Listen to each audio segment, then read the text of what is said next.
tayong lahat at bigay paggalang sa ating sa kinalukdan ng ating Panginoon. Sa katawang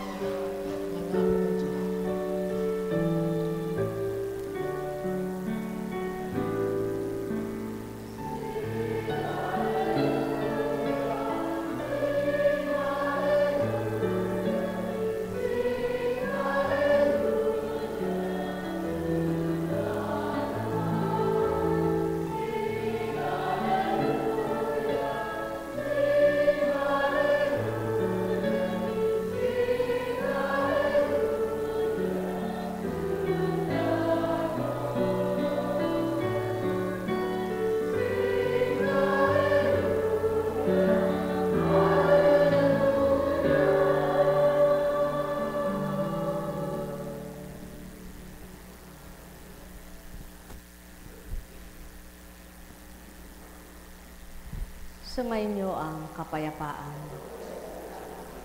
Kay buti ng Ama, kay dakila niya, wagas at tapat ang pag-ibig niya, dakilang walang kapantay, noon ngayon at kailanman. Halina kayo mga minamahal ko, magtanto ng tuwiran. Lubos niyong damhin at Ama ay pakinggan. Tuwiran niyong mapapatotohanan, siya'y buhay na buhay. Ang may pandinig ay nakarinig.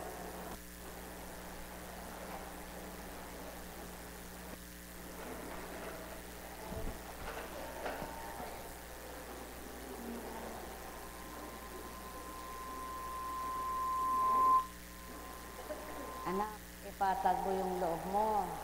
Anong pangalan mo? Anong pangalan mo?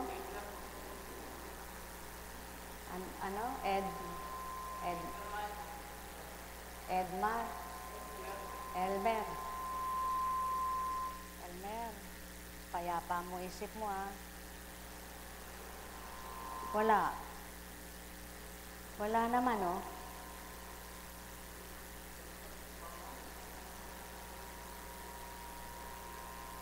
Wala. Pakiramdam mo lang yun at sa isip mo lang yun.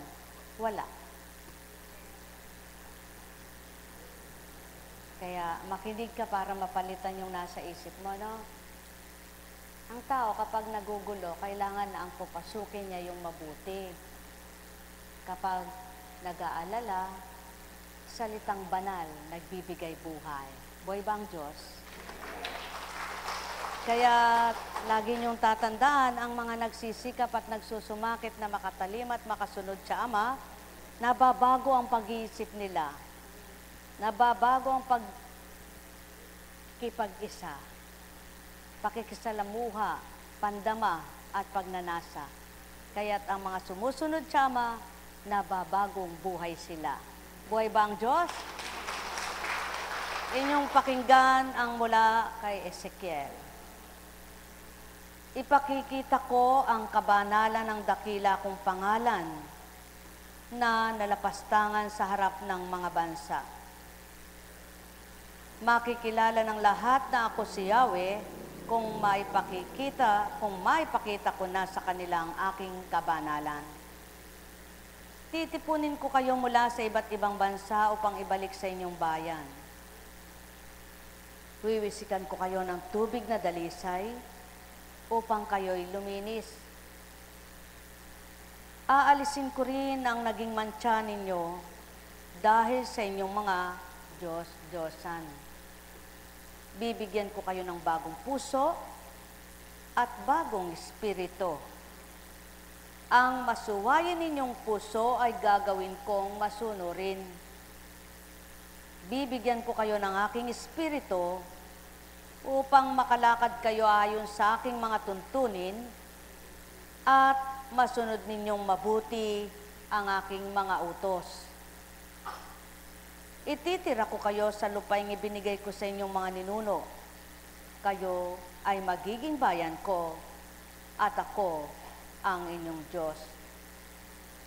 Lilinisin ko ang lahat ng inyong karumihan. Bibigyan ko kayo ng masaganang ani at hindi na kayo daranas ng gutom. Buhay ba ang Ama? Maliwanag ang katotohanan. Ang sumusunod sa Ama ay binibigyan niya ng bagong isip, bagong damdamin, upang makasunod sa kanyang tuntunin at makasunod sa kanyang kalooban. Kaya't ibinigay niya ang kanyang espiritu upang matupad ang kanyang salita at mga aral, sapagkat batin niya kung ganang tao lamang ay walang makatatalima at makasusunod sa kanya. Subalit nang dahil ang kanyang espiritu ay buhay sa mga tatanggap at kikilalang ganap, mauunawaan nila ang kanyang layunin, mararamdaman nila ang kanyang damdamin, makakamta nila ang lahat ng mabuti, at ang isip nila ay sisidlan niya ng bagong pag-iisip, at ang damdamin nila ay bagong kalooban. Sapagkat ang espiritu niya ang magiging taglay nila, kaya't ang espiritong taglay nila ang siyang mangungusap upang sila'y matuto at makaunawa, ang magpapadama upang sila'y makadama at matutong magmahal sa kapwa, ang magtuturo ng pawang kabutihan at ikabubuti, kaya't ang isang masama na tumanggap ay magiging mabuti. Halina kayo, mga minamahal, walang masamang tao, walang pinakamasamang tao na matatawag, kundi ang taong nagkakasalang isip at sinusunod ang kanyang pag-iisip. Subalit, sinong nakasunod at sinong sumusunod sa Ama, ng isip niya'y masama pa. Kaya't ang lahat ng sa kanya'y nakinig at sumasama, ang loob, hindi pa totoo. Subalit ang lahat ng nakikinig sa kanya at may bagong kalooban na nasa kanya ang paghahari ng Ama. Sumainyong kapayapaan, mga minamahal. Hindi masama ang magalit, ngunit huwag ipasok sa dibdib. Huwag ipaloob sa kalooban, nang huwag mapuot ang kalooban at magkartinik na malalim na mahirap itong bunutin. Kaya't huwag niyong loloobin na kayo'y magkaroon ng malalim na damdamin, na damdaming may galit, hinanakit at puot, kundi malalim na damdamin na pag-ibig ang nararamdaman. Pagpalain kayo. Buhay ba ang Ama? Tapat ba ang Diyos? Totoo ba ang Diyos?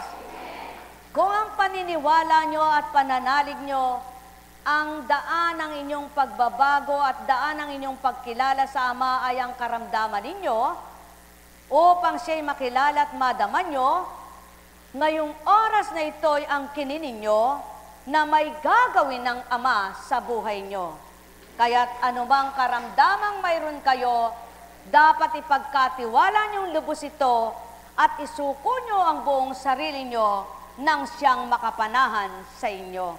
Sa gayon, magkakaroon kayo ng bagong isip at babahaginan niya kayo ng bagong kalooban.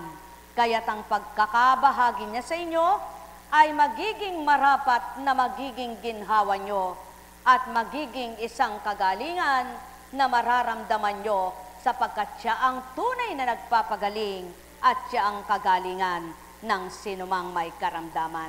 Ang may pandinig ay nakarinig. Sumainyong kapayapaan, pagharian kayo, mga minamahal ko. Nekkarameneyahanam, nekkarameneyahanam, nekkarameneyahanam.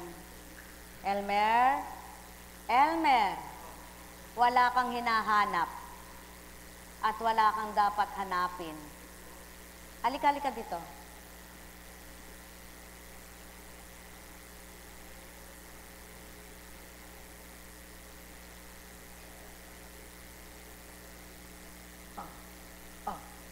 Wala.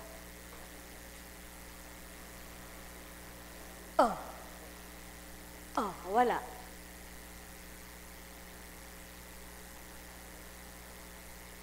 Huwag kang palinlang. Halika. tumitig ka at makinig ka. Ano?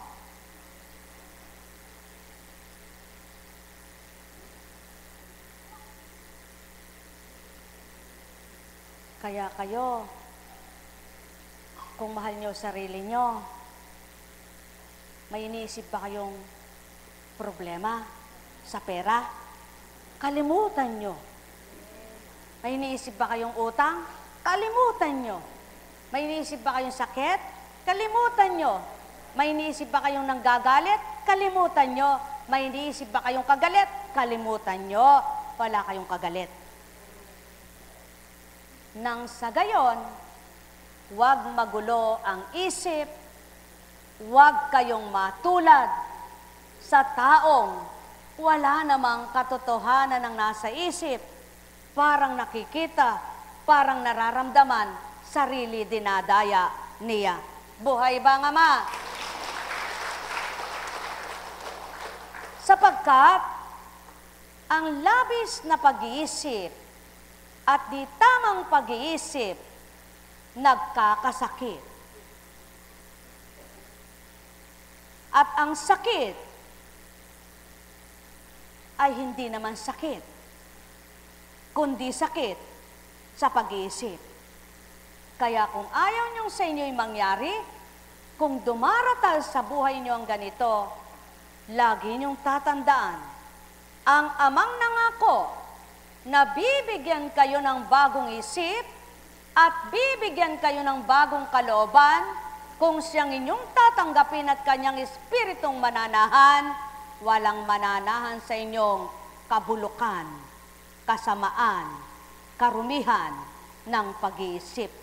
Kaya wala ring mananahan sa inyo ng kagulumihanan, ng pagdaramdam, ng pagkatakot, ng pag-aalala, ng galit at puot, inggit at selos. Kaya kayo'y patag, kayo'y payapa, kayo'y may galak. Buhay ba nga ma?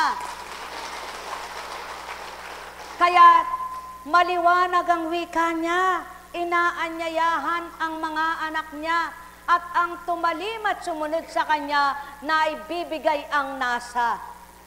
Ang kanyang nasa, na anak magliwanag ka, na anak makaunawa ka, na anak makadama ka, na anak maging mabuti ka, sapagkat akong ama mo ang bumuhay sa iyo. Yan ang pawang katotohanan, kaya't ang may pandinig ay nakarinig. Walang taong hindi dumaranas ng mga pinagdaraanan sa buhay ng tao. Iba't iba lamang ang pagdaraanan nyo, tulad ng mga daan kung saan kayo tutungo. Subalit lahat kayo ay may daraanan, iba't ibang daan at kaparaanan. Ang siyang tinutukoy na kalunasan at kalutasan, kaya't kayo'y patuloy na sa Ama ay manahan at kayo'y huwag lilisya, at isa lamang ang panghawakan nyo, siya'y buhay sa inyo. Pagharian kayo. Daratal at dumaratal sa tao ang mag-isip, ngunit alalahanin mo lagi ang paalala. Mag-isip ka ba man ng mag-isip? Darating ang iyong iniisip? Makikita mo ang iyong iniisip? Lalapit sa iyong iniisip? O lalayo kaya ang iyong iniisip tulad ng iyong pasanin at dinadala sa buhay? Hindi. Kundi, hindi mo man isipin, ang Ama iniisip mo, ang siyang magbibigay sa iyo ng lahat ng kalunasan, kalutasan, kagalingan, pagtitibay, pagpapalakas, liwanag, pangunawa, galak, kapayapaan, at buhay. Ang may pandinig ay nakarinig. Sumainyong kapayapaan, pagharian kayong tuwiran, malubos ang kasiyahan, kagalakay inyong kamtan. Kaya't maliwanag ang tinuran. Hindi lamang sa tinapay, nabubuhay ang nilalang, kundi sa salitang banal na nagbibigay buhay, nagpapagaling ng karamdaman, nagbibigay kalunasan, sa payapang kaisipan, nagdudulot na mainam. Ang may pandinig ay nakarinig. Subayin niyong kapayapaan sa tuwi na yan ang sambit na pangunahin upang habang kayo'y nakaupo at nakaluklok sa inyong upuan, kayo'y nakikinig ng may kapayapaan, mananamnam nyo at mararamdaman ang dulot sa inyong kataga na mga salita na pagninilayan, na pagbubulayan upang magsilbing inyong liwanag, inyong kalakasan, inyong galak, inyong buhay. Pagharian kayo. Nekkarameneyahanam, nekkarameneyahanam, nekkarameneyahanam. Buhay bang Ama? Kaya't maliwanag ang tinuran, pasasaganain ko ang inyong mga ani. Wiwisikan ko kayo ng malinis na tubig, yaon ang Espiritu Santo na walang dungis kasalanan, banal na turingan na kung papasok sa inyong buong katauhan, ang nauuhaw ay mapaparamang pagkauhaw, ang nagugutom ay mabubusog, at ang kulang ay mapupunuan. Pagharian kayo. Nekkarameneyahanam, nekkarameneyahanam, nekkarameneyahanam. Kulang sa pag-unawa, kulang sa pagmamahal, kulang sa lakas, kulang sa tibay, kulang sa tapang, upang maging kaangkop sa iyong hamon ng buhay at maging kalakasan mo ang pagtitiwalang lubos. Sa Ama, sa Anak, sa Espiritu Santo. Nekkarameneyahanam, nekkarameneyahanam, nekkarameneyahanam. Buhay ba ang Diyos? Buhay ba ang Ama? Ang may pandinig ay nakarinig. Elmer, wala kang hahanapin. Narito ka sa pugad ng kabanalan. O, saan ka pupunta? Elmer, makinig ka, anak. Sino ba hinahanap mo? Sinong tumawag sa'yo? Musog ka dito para hindi ka maistorbo. Ikaw.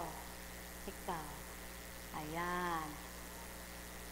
Oo po, ayan.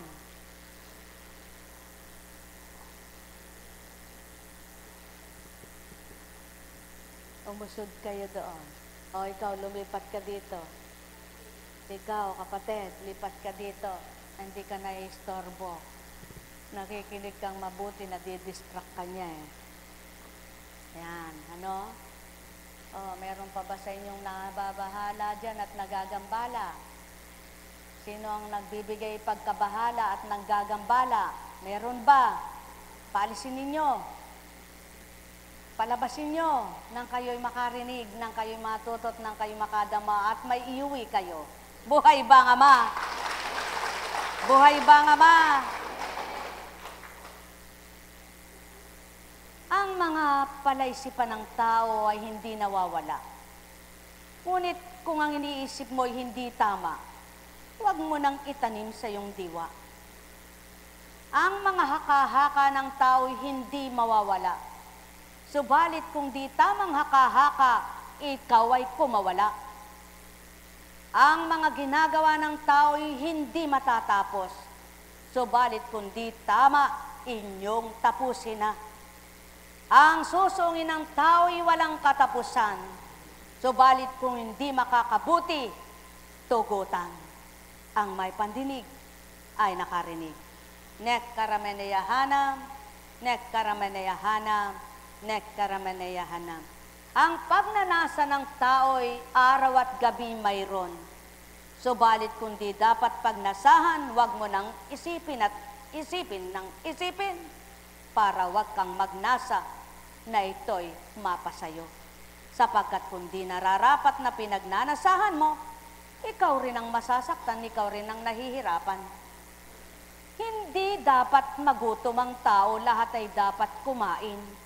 Subalit hindi lahat ng pagkain ay dapat sakmalin, kundi kung may kakainin ay piliin. nang di makapagdulot ng sakit ng katawan, sakit ng isip at kalooban. Sapagkat anuman ang maling kinain, katawan ang magdurusa ng katawan ng may katawan. Sapagkat hindi lahat ng kinakain at pagkain ay nakabubuti sa katawan, tulad ng laman, tulad ng pagtanggap sa di nararapat sa isip at kalooban. Kaya't iwaksin nyo, itapon nyo't itakwil ang di nararapat kinakain ng isip nyo, ninanamnam ng puso nyo at ng sinusubo sa bibig nyo. Pagpalain kayo, nekkarameneyahana, nekkarameneyahana, nekkarameneyahana. Kung tuwiran ngang lalaki lamang ang may karapatang mangaral at magturan, di sana'y hindi kayo ngayon nakaririnig ng ganyan at ganitong katotohanan. Sa makatwid, lalaki at babae magagamit ng espiritu ko at espiritong binabasa sa inyo. Yaw na nga ang espiritu ng Ama at Anak bilang banal na espiritu. Subalit kung di mabuting espiritu ang gagamit sa inyo, itakwil nyo at itapon nyo na habang may oras at panahon di nagagapi kayo nang sa gayon manaigang mabuti sa inyo. Sapagkat habang tinatanggap nyo ito, kayo napipinsala, kayo ang nawawalan, at kapag tapos na ang paggamit sa inyo at gupo na kayo, saka kayo iiwan. Halina kayo, mga iniibig ko't minamahal na totoo. Paggamit kayo sa mabutit, gagamitin kayo. Paggamit kayo sa masama, igugupo kayo. Nekkarameneyahanam, nekkarameneyahanam, nekkarameneyahanam. Buhay ba ang Diyos? Tapat ba ang Diyos? Totoo ba ang Diyos? Elmer. Elmer. Elmer. Makinig ka. Elmer. Upo, anak. Upo. Tumitig ka nga, Elmer. Nasaan ang nakikita mo? Nasaan? Ha? Nasaan ang nakikita mo? Wala, oh. O anong hinahabol mo? Anong pinipiga mo? Sige. Pakinggan mo ito. Huwag yung bumubulong sa'yo, ha. Makinig ka. Pahingi nga ako sang kende.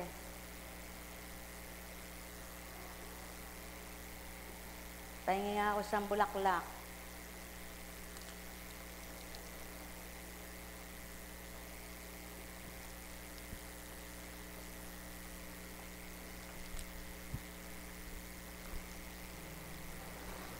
Ito, ngatain mo. Ito, pigain mo. Ayan.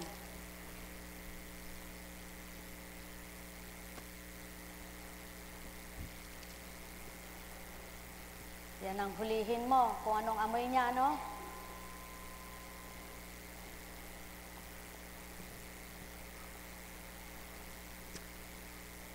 Mula kay Mateo. Kinig ka, habang inangata mo yung kende. Muling nagsalita sa kanila si Jesus sa pamamagitan ng talinghaga. Sinabi niya, ang paghahari ng Diyos ay katulad nito.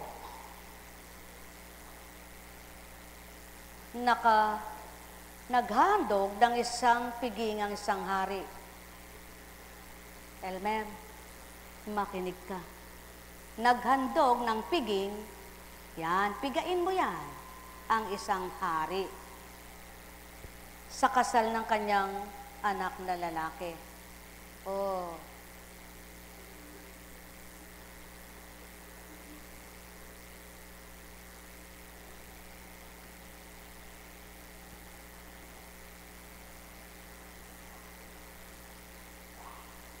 sinugo niya ang kanyang mga lipin upang tawagin ang mga inanyayahan, ngunit ayaw nilang dumalo. Muli siyang nagsugo ng ibang mga alipin at kanyang pinagbilinan. Sabihin ninyo sa mga inanyayahan na naihanda ko na ang aking piging. Napatay na ang aking mga baka at mga pinatabang guya at handa na ang lahat ng bagay. Halina kayo sa piging, ngunit hindi ito pinansin ng mga inanyayahan.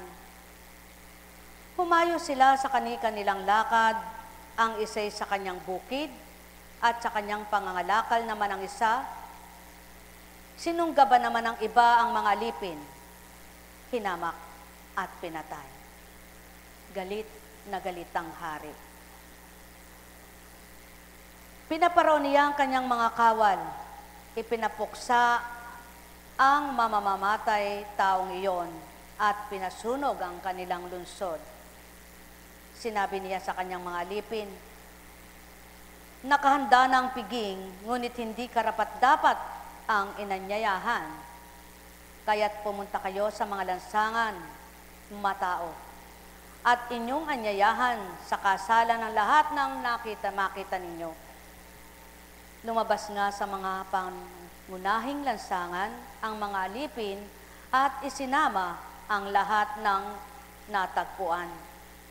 Masasama at mabubuti. Ano pat na puno ng mga panauhin ng bulwag ang pangkasalan. Pumasok ang hari upang tingnan ang mga panauhin at nakita niya roon ang isang taong hindi nakadamit pangkasalan. Kaibigan, bakit ka pumasok dito nang hindi nakadamit pangkasalan? Tanong niya. Hindi nakaimik ang tao. Kaya't sinabi ng hari sa mga katulong, gapusin ninyo ang kanyang kamay at paa at itapon siya sa kadiliman sa labas. Do'y mananangis siya at magngangalit ang kanyang ngipin sapagkat marami ang tinatawag, ngunit kakaunti ang nahihirang. Tulad siya, pagtitipong ito, isang panawagan, isang piging, na paanyaya ng ama para sa mga anak niya, upang piliin niya at makita ang kanya, upang masuri niya at malirip ang kanya, upang ang maging kanya ay patuloy madama siya at ang mga kanya ay mapagtanto nila buhay kanilang ama. At ang bawat naramdaman nila at kinilalang ama, nagsusumakit at magsusumikap sila na patuloy siyang madama. Sapagkat sa takdang panahon, natuwirang ibibigay ang paghuhukom, kanyang ang titipunin ang di kanya, upang dalhin sa nararapat kalagyan, doon na nga ang tinatawag na impyerno. At kanyang lilikumin ang kanya, at doon naman sa kanyang kaharian, doon niya ilalagak, at doon ay tatahan ng ganap. Sapagkat marami ang tinawagan, iilan ang nakatugon. Marami ang pinanawagan, ngunit ilan ang tumutugon. Marami ang pinipili, ngunit hindi lahat ay makatupad, makatalima. Marami ang gusto pang hanapin ng ama at makikita niya ang kanya. At marami ang nakita niyang sinubukan niya hindi pala sa kanya. Kaya't nang makita niyang hindi pala totoong kanya, ibinukod pa rin niya para sa mga tunay na kanya. Kaya ang lahat ng araw at gabi patuloy na pananala at patuloy na ang ama ang sumasala. Marami siyang ginagamit at marami siyang gagamitin sapagkat marami ang anihin, kakarampot ang mag-aani.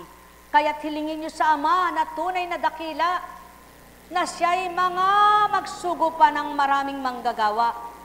At kung kayo ay tigib ng pag-ibig sa Kanya, pipiliin niyong maging isa kayo sa manggagawa niya. Pipiliin niyong isa kayo sa tatanggap sa Kanya.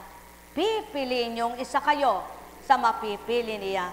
Upang sa pagpili niya at pagtanggap sa inyo, na natanggap nyo'y siya rin naman ang nanahan, kayo rin ang masisiyahan, kayo rin ang magagalak, kayo rin ang matutuwa, at kayo rin ang magagalak na walang katapusan, magkakaroong buhay na walang hanggan.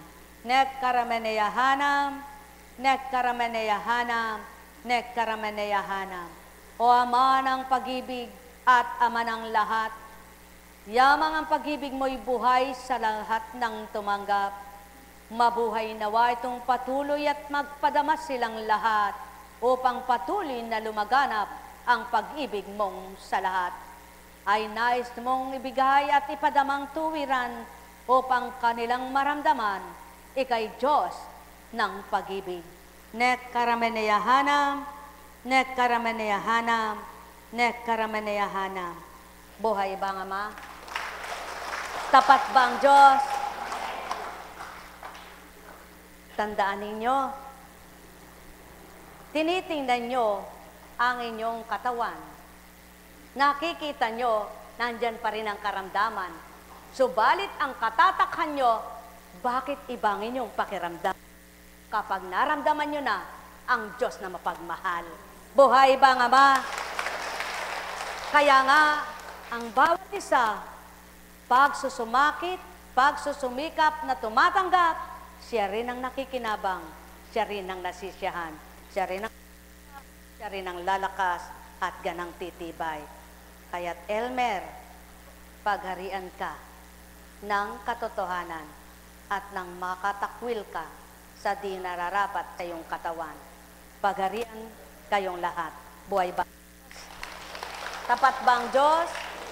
Totoo ba ang Diyos?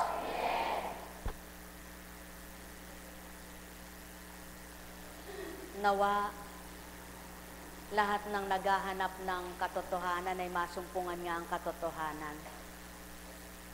At sa pawang katotohanan at pawang katotohanan sasabitin sa inyo, hindi sa relihiyon ang katotohanan, kundi nasa Diyos ang katotohanan.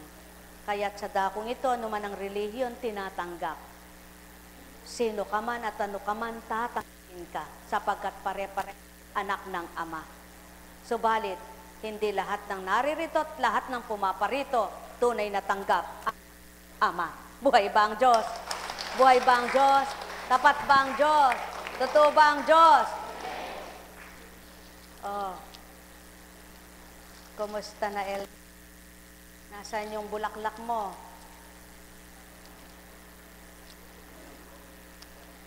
Ha? Sino ba yan?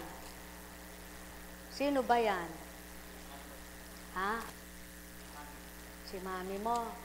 Ilang taon na si mami mo? Ha?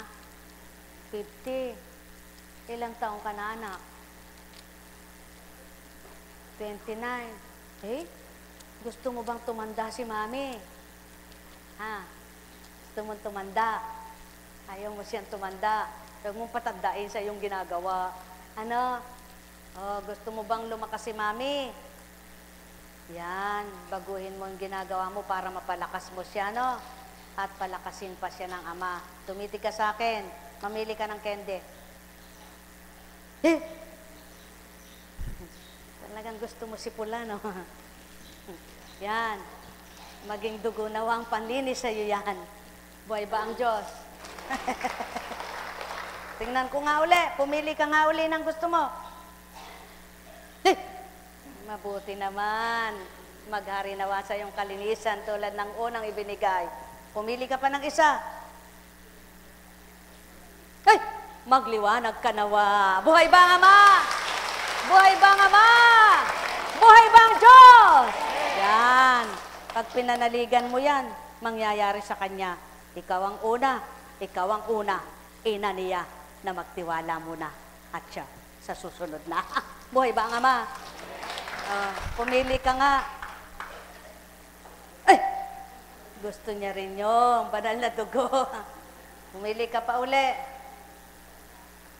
Ay! Gusto niya uli yun, banal na dugo. Isa pa. Ay! Talagang gusto niya, Diyos Ama, Diyos Anak, Diyos Espiritu Santo, maging matapang ka nawa sa pagtitiwala mo upang kung paano mong tinanggap ang banal na dugong huhugas sa iyo, malinisan buong katawan mo. Buhay bang Ama? Oh. Isa pa. Isa pa. Ay, katulad ka pala. Subalit magkaiba pa rin. Dahil ang una ay binigay, kalinisan, at siya naman ay kung anong dinampot. Nawa, huwag gaya-gaya kayo, kundi bukal sa puso niyo ang ginagawa niyo nang makinabang kayo. Buhay bang Ama? Mga minamahal, katulad ng tinuran sa inyo, ang paghahari ng Ama ay hindi mapapantayan. Kaya't kung ang inyong paghahari ay siya mismong naghahari, tunay na di ninyo maiwanan ang inyong pinaglilingkuran. Ang tama at totoong magbigay, ang Diyos ng katotohanan. Subalit, kung ang isang espiritu na manlilinlang, sigurado, miya't miya, madadaya kayo. Alam kong may magagawa ang Ama. Alam kong may magagawa ang Ama. Pagkat winika niya, manalig ka na. Bawat araw ako sa inyo naghihintay. Alam kong di ringgin kayo ng Ama. Alam kong di ringgin kayo ng Ama. Pagkat winika niya, manalig ka na. Bawat araw ako sa inyo may nakalaan. Mayroong magandang mangyayari sa inyo, aking mga minamahal. Mayroong magandang mangyayari sa inyo. Manalig, umangkin at tanggapin. Alam kong may magagawa ang Ama. Alam kong may magagawa ang Ama. Pagkat winika niya, manalig ka na. Bawat araw ako sa inyo ay nakalaan. Mayroong magandang mangyayari sa inyo, aking mga minamahal. Mayroong magandang mangyayari sa inyo.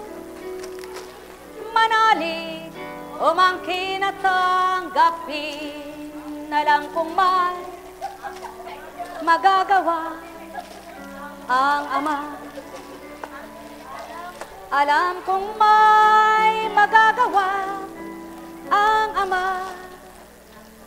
Pagkat winika niya, manalig ka na. Bawat araw ako sa inyo may nakalaan.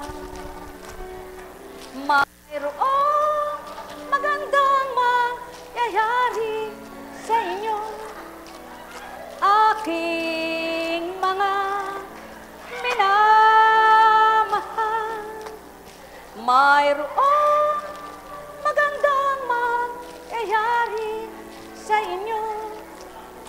Manalig, umangkin at tanggapin. Alam kong may magagawa ang Ama. Alam kong may magagawa ang Ama.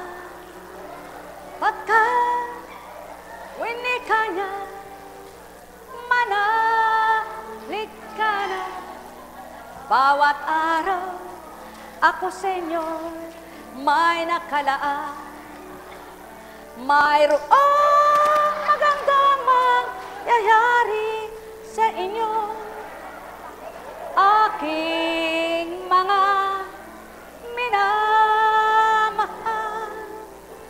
Mayroong magandang mangyayari sa inyo, manalig, umangkin at tanggapin. Alam kong may magagawa ang Ama. Alam kong may magagawa ang Ama. Pagkat winika niya, manalig ka na. Bawat araw ako sa inyo may nakalaan. Mayroong magandang mangyayari sa inyo, aking mga minamahal. Mayroong magandang mangyayari sa inyo, manalig, umangkin at tanggapin. Paano napapatotohanan ang katapatan mo sa Diyos? Paano mo mapapakita ang katapatan mo sa Diyos na yung tinatawag? Isang palatandaan lamang ang isang sasabihin sa inyo. Halimbawa, nagmensahe ang Espiritu. Pag sinabi niya, sa iyo lang. Sinabi sa iyo lang. Kinalat mo ang iba, ay natutunan pang iba. May narinig pang iba, binahaginan kang iba, doon lang nasubukan ka na. Halimbawa, tinipon mga lagad lang para sa lagad lang. Asawa ko naman kayon, anak naman kayon, kapatid ko naman kayon.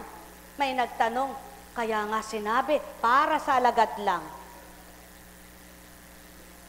Pag tinipon ng mga kaps, halimbawa mga kaps, sinabi, para sa inyo lang. Anak ko naman kayon, asawa ko naman kayon, kapatid ko naman kayon, kaibigan ko naman kayon.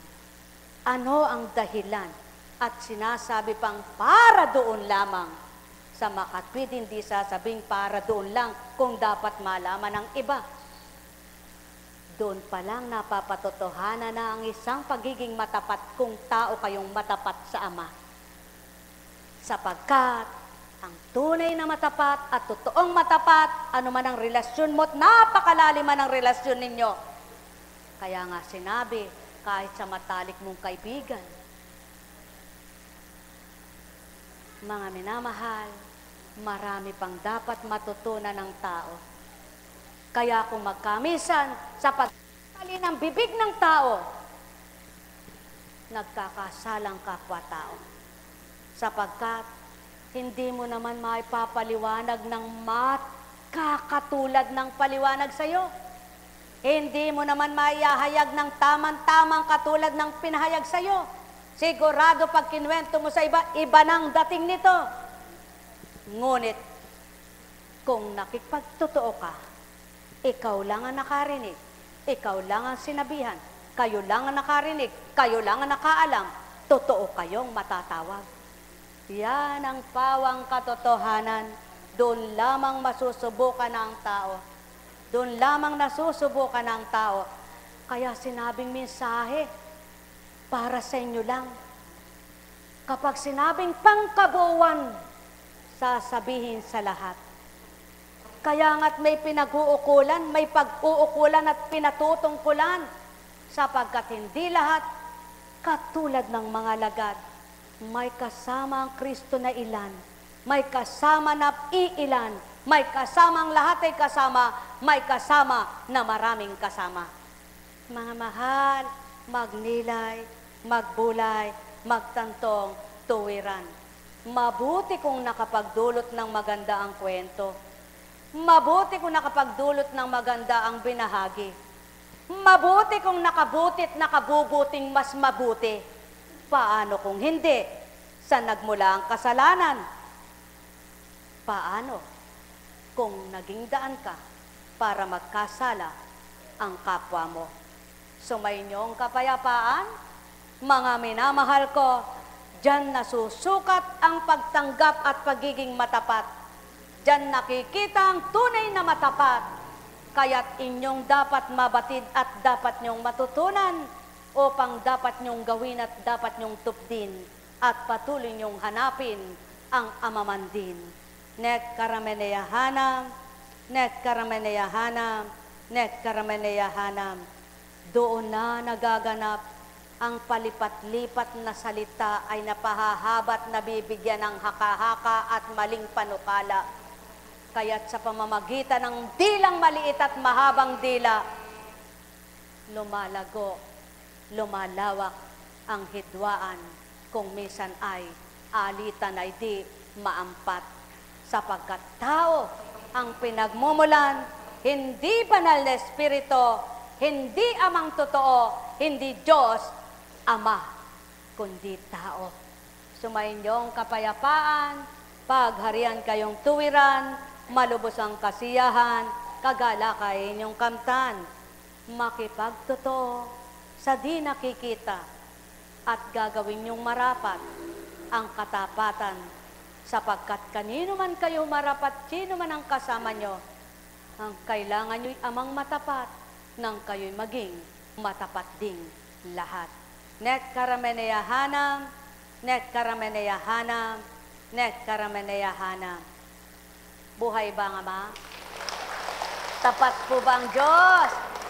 Elmer, anong hinahanap mo, anak? Ha? Saan? Kasi nga wala, kaya nawawala. Ay. Kahirap ng ganyan, ano? Di ba mahirap yung ganyan? Kaya, kayo, mga minamahal na kapatid, ipanalangin si Elmer. No? Sa halip na siya'y pagtawanan, sa halip na siya'y pag-usapan, ipanalangin ninyo siyang ganap. Buhay bang Diyos? Buhay bang Diyos? Yan ang magagawa nyo. Kahit sa panalangin lang, makatutulong kayo sa kapwa nyo. Kahit sa pagmamahal lang, makatutulong kayo sa kapwa nyo. Kahit wala kayong bagay na maibigay at di kayo magbigay at ayaw nyong magbigay, pagmamahal lang ay kailangan na makatutulong kayo sa kapwa nyo. Kaya't kung mahal nyo ang Ama, mamahalin nyo ang kapwa nyo. Pagpalain kayo. Buhay ba ang Diyos? Tapat ba ang Diyos? Totoo ba ang Diyos? Kung totoo at tapat ang Diyos, anong kailangan bilang tao? Na tumanggap at kumikilala? Maging tapat ka rin at maging ganap na tumanggap. Totoo ang pagtanggap. Pagharian kayo. May tanong baga kayo? Alam mo namang naintindihan. Anong tanong mo, anak? Ha? Nasaan? Kaganda ni nanay mo, wag mo papakiitin. Elmer.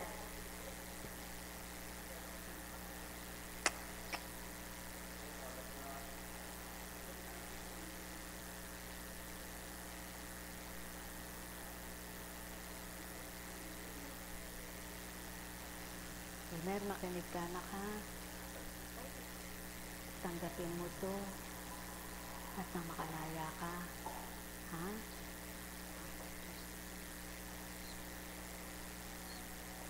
Hindi po yung nagpupunta ng babae pa. Babae pa. Ha? Saan yung mga gabugan? Oh. Lagi ka nagpupunta. O, ngayon. Kasan mo daw mo, ha?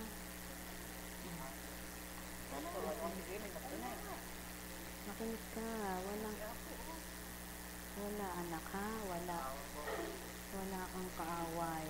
At walang aso, walang ahas, wala. Ha? Wala. Ayun, payong ang bumagsak. Upo ka lang.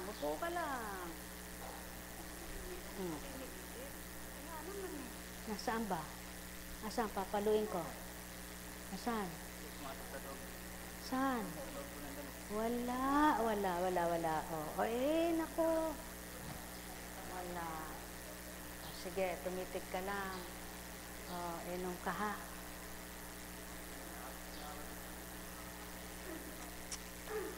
Ay, ang isang basong tubig.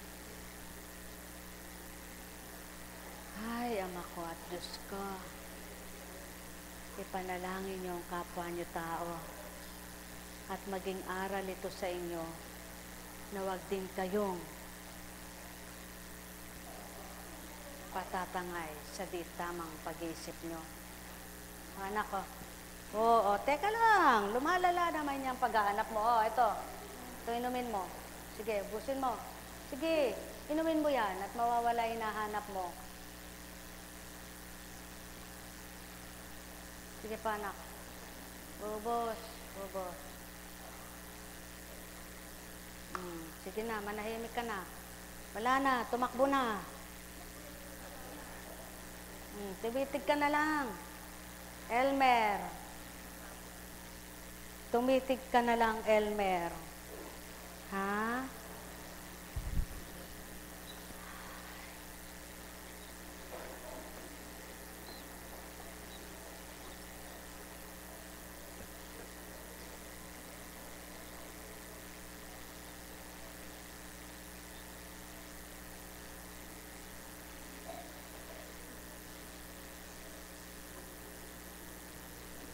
Tayo ka nga. Sige.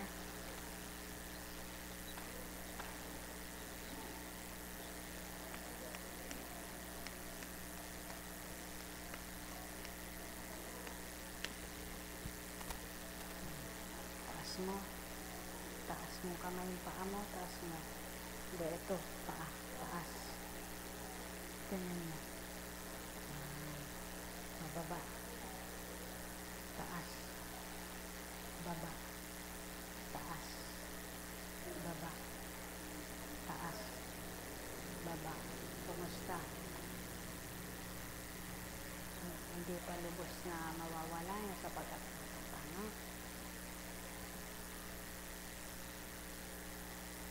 Ang gawain pong ito, sabi nga, binigay ng libre, pamahagi ng libre, at ang bawat libreng tinanggap, makinabang kayong ganap, at sa Ama kayo'y tumanggap ng libre ninyong maihayag kung anong kadakilan niya at tinanggap niyong mabuti sa Kanya. Kaya upang kayo makinabang, patuloy niyo siyang hanapin at masumpungan at inyong damhin sa inyong kalooban, namnamin ang Kanyang mga aral at tunay niyong maunawaan. Pagpalain kayo. Buhay ba ang Diyos? Tapat ba ang Diyos? Totoo ba ang Diyos? Ang bawat araw ay kapakinabangan at pakinabang ninyo'y kakamtan, hindi lamang sa tinapay nabubuhay ang nilalang. Lagi niyong tatandaan upang nakakadama kayo ng ginhawa, ng galak sa puso nyo, huwag lamang ang bendisyon ang inyong asahan. Huwag lamang ang bendisyon ang inyong namnamin. Huwag lamang ang bendisyon ang lagi niyong ginugusto. Pag-uwi nyo naman, wala na dito ang palad na nagbendisyon, wala na rin ang pandama. Dapat, kung ninamnam nyo'y salita, nakatimo dito, pumasok dito, nanuot sa buong yung kalamnan, wala mang bendisyon, nasa inyo ang Panginoon. Buhay ba ang Diyos? Buhay ba ang Diyos? Tapat ba ang Diyos? Lagi niyong tatandaan, masarap ang bendisyon, masarap ang pangusapan, masarap ang pinangungusapan. Ngunit, wala mang bendisyon, hindi ka man pinangusapan, wala mang sa'yo'y nangusap na kapwa mo nilalang, ngunit ang nangusap pinakinggan, sigurado may uwi kang hindi mo kayang liripin. Buhay ba ang Diyos? Buhay ba ang Diyos? Kaya't yamang gusto niyong laging bendisyon. Ngunit, ang amay ayaw niyong bendisyonan kayo. Natanggapin at namnamin niyo sa kalooban niyo. pagkatapos ng bendisyon palad ang ginamit, di nyo nanamnam, di nyo naramdaman, wala pa rin saysay. Subalit, kung tatanggapin nyo ang Ama sa isip, sa salita, at sa gawa, sa buong katauhan, mananahan siya. Buhay ba ang Diyos? Buhay ba ang Diyos? Tapat ba ang Diyos? Totoo ba ang Diyos? Dakila ba ang Diyos? At ang mga ginagamit din ay ganyan. Habang ginagamit sila masaya't maligaya, namnam na namnam ang Ama kapag siya ang nasa kanila. Kapag nasa pagkatao na at hinanap ng sanlibutan at pagkatao na ang gusto, nawawala na sa maraming libang ang isip kung saan nakatuon. Kaya't kung ang pagtutunan mo sa tuwin at anuman ang ginagawa mo, Ama pa rin, kahit anong nagawa mo at ginagawa mo sa iyong bahay, sa iyong kalooban ng bakuran, kahit saan, mararamdaman mo pa rin ang Diyos na buhay. Buhay ba ang Diyos? Buhay ba ang Diyos? Kaya sa isip, sa salita, at sa gawa, huwag mong iwawalay ang Diyos mong buhay. Sigurado, patuloy siyang sayo'y magpapadama, magpapakilala, at magbibigay ligaya. Pagpalain kayo. Halina kayo, mga mahal ko.